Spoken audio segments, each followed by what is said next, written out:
So guys, जैसा देख रहे हैं मेरे पास टेस्ट ट्यूब है और ये छोटा हैमर।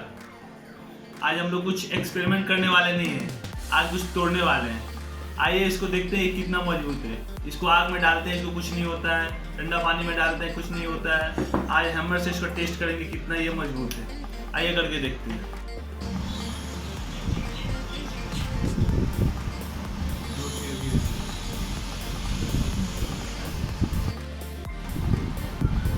ये देखिए नहीं फूटा, इसको थोड़ा और जोर से।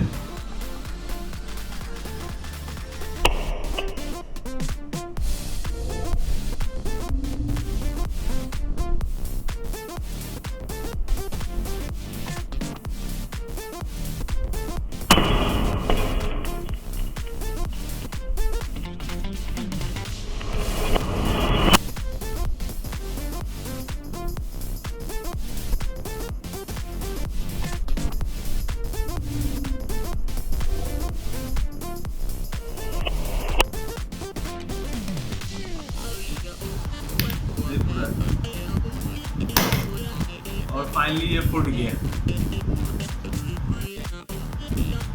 और देखिए आप सब कैसे फूटा ये बहुत स्ट्रांग था। एक बार मारने में नहीं फूटा, दो बार मारने में नहीं फूटा, ज़्यादा जोर लगाना पड़ा इसको तोड़ने के लिए। तो कैसा रहा आज का हमारा एक्सपेरिमेंट? टेस्ट ट्यूब को तोड़े हम लोग। अच्छा लगा हो लाइक करें, शेयर करें, कमेंट करें। Thank you.